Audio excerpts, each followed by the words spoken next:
Hi, my name is Danny Womack. I'm the Executive Director of City Hope. And during this training video, we're going to go into a little bit more detail about the safety planning piece of what we do. And you will discover that this is one of the most critical skills to have. And it requires a great deal of creativity and a great deal of forethought. With that said, as long as we're thinking the right thoughts, usually we can very successfully help a client feel comfortable in being able to leave the situation. So we need to think about safety planning at a couple of different key points in the process. We need to think about it before the person leaves. What types of things can be done to be most prepared when they're ready to leave? And there's a couple of things that you might not think about. One, we want to document as much as possible, because there's maybe the person has our client has bruises, maybe our client has visible injuries, and we want to document that. We want to keep a record of what has happened. Encourage our client to keep a record of the types of things that have happened, as well as pictures. And this won't be something that they necessarily keep at the house where it can be discovered, but perhaps a friend can keep it for them in the process of transitioning to a time that they're going to leave. This may help the client recognize over a course of time how often the abuse is happening and be less able to explain it away. It could also help when and if they do decide to leave the situation, to be able to secure domestic violence restraining order, as well as help the police or district attorney's office be able to prosecute the aggressor. So we'll want to keep pictures, any evidence of the abuse, journals of the types of things that have been happening, and we'll want to keep that in a safe place. To know where to go for help. Who can you contact? Who is there is there a friend? Is there a family member? Who will you let know when it's time to, when the client feels that it's time to leave the situation? We'll need to think about injuries. Is this something where they've been injured such that it's time to take them to a doctor or to the hospital to have their injuries tended to? In advance, let's think about the children. If there's children involved in this, what will this look like for them? What needs might they have? If they're young, do we need diapers to be ready to go? Is there a beloved blanket or stuffed animal that we'll need to have ready to go to make this as smooth as possible for the children? And is there some finances that can somehow be set aside without being noticed, so that we're not putting our client in jeopardy? But are there finances so that she can have or he can have a little bit of a basis to be able to get started? So we need to help them think in advance, if they're not prepared to leave at the moment, exactly what types of things might be helpful and at what time they would be willing to leave. What is the non-negotiable that could happen such that they decide that it's time to leave that relationship? If they feel like they're getting close, let's put important documents aside to be able to do that. Things like identification, a driver's license, birth certificates, the birth certificates of the children, social security cards, financial information, passcodes, money and or credit cards, information with account numbers about checking and savings accounts. Maybe they've already gotten a protective order, and so copies of that protective order, or if they're going through a divorce, any court paperwork that they may have that may prove helpful. Even think down to if they're going to take the car with them, car registration, proof of insurance, medical records, school reports. If they have immigration paperwork, let's make sure that we encourage them to have copies or originals of that ready to go. Things like their passport if they're going to need to travel. Marriage license would be helpful as well. A list of emergency phone numbers, the local police or sheriff's department, any domestic violence programs that are around that they could be able to quickly call, friends, relatives, family members, doctors, doctor's phone numbers, dentists, district attorney's office, those types of things. And I want to encourage that this needs to not just be on the phone.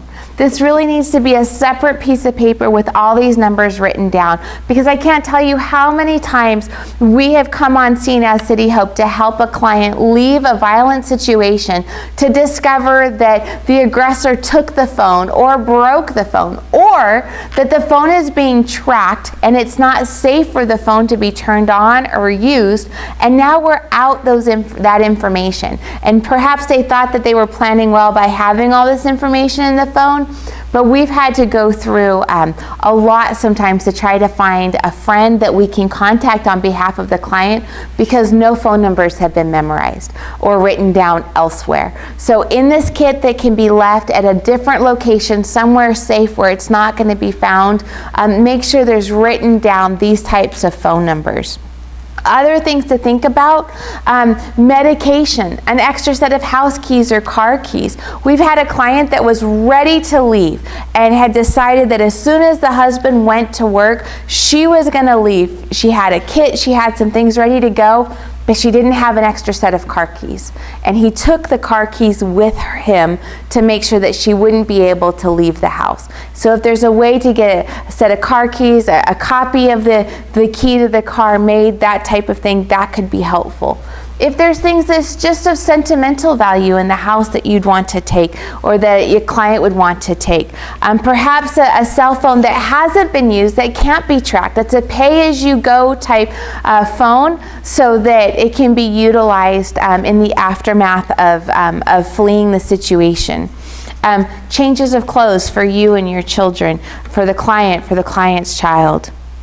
As we talk about safety planning, all of those things can be done in advance of the decision to leave if there's time. Obviously, getting out with the life of the client is the most important thing, and we should always encourage our client to recognize that their personal safety is the #1 priority, and all of these other things are helpful, but not necessary. And so if she needs to leave at a moment's notice, or he needs to leave at a moment's notice to be safe, that's what needs to happen. If there is time to prepare, these types of things are helpful. Things to consider: recognize that for your client, at the moment your client leaves, that becomes one of the most dangerous times in a domestic violence relationship.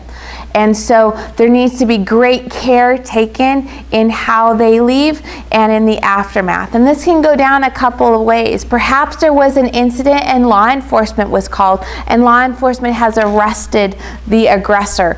Perhaps they can't find the aggressor. He's out there somewhere, or perhaps she's decided that she is just going to leave, even though there hasn't necessarily been an incident that has required law enforcement. If the client is staying in the house, we need to think about what that looks like for that house to be safe. Things like changing locks, changing phone numbers, having caller ID requested on the phones, getting new phone numbers, that type of thing. Does the aggressor know where the client works? Do we need to adjust times going to work or coming home from work? We had a City Hope situation come up where literally we heard from the school that it was a problem with the child arriving at school at the same time as the other students, because the aggressor in that particular domestic violence situation had friends that were literally tailing the woman everywhere she went, including the school, and the school was willing to work with adjusting the drop-off hours and the pickup hours. So community is often willing to come along and help. We just need to be thinking these thoughts as potential options to be able to protect our client and help our client protect themselves. The client, if schools are involved, we'll need to alert the schools as to what's going on, and if the other party is a parent or has been on the emergency release forms, is that still okay, or does that need to be adjusted to ensure that he doesn't end up with the children if he or she isn't supposed to have the children? We need to talk about restraining orders, and we'll have a whole nother video all about restraining orders, but discussing with the client if this is something that's necessary or would help them feel safe, that there's community organizations that will help them go through the process of getting a restraining order. These are the types of thoughts that we need to think for them and help them think. If we get a restraining order, who or where are we asking to be protected? Is this just something where there can't be violent interaction, or are we going to be asking for a stay-away order where the aggressor can't come within a certain number of feet of our client, the victim, or the children, perhaps the victim's parents' house, the schools, the work, these types of things. All things that we can be talking about and that we should be thinking of when it comes to helping our clients at the time that they're going to leave. Another thing that we might want to look at is renting a P.O. box. If they're going to be staying in the area, perhaps mail shouldn't be coming to their house. And if they're going to start separating, looking at a P.O. box or using a different address. If there's appointments, regular appointments that are scheduled, does our client regularly go to a gym that the aggressor knows about and could meet up there? Does the client regularly go to get her hair done or nails done, or for doctor's appointments or counseling? Any of those types of ongoing appointments, we may want to adjust, mix up the schedule a little bit so that it makes it a little harder for her to be found by him. Stores, frequenting different stores. If they had their favorite park to go and let the kids play at, perhaps we need to be able to recommend different parks. Who picks up and drives the kiddos to school? Who's involved with them? Who's in this circle that needs to know that there's been a shift that has happened and that perhaps somebody that was safe before is no longer safe? Those are the types of things that we want to look at in the aftermath of leaving to make sure that our client stays as safe as possible in the midst of it. And we'll have other training videos that talk specifically about some of the options that are available to her or him as far as next places and what some of those options are. But for now, we want to make sure that you're thinking the thoughts that we need to think as far as safety planning. With City Hope, we have a resource that will be able to help you walk through all of this to make sure that we're not forgetting some of the details. But it's important to begin to think about that. And you'll notice on particular calls that you'll have to think thoughts that maybe you didn't have to think on other calls, that there'll be particular nuances to some of our calls that make it especially difficult or dangerous perhaps, that will, these types of thoughts will help you be able to navigate, and then you'll be able to think of different ones in those situations that in the future we can be aware of as well. So in conclusion, there's a video that you're going to be watching here in just a minute that navigates and that tells a story of a domestic violence situation.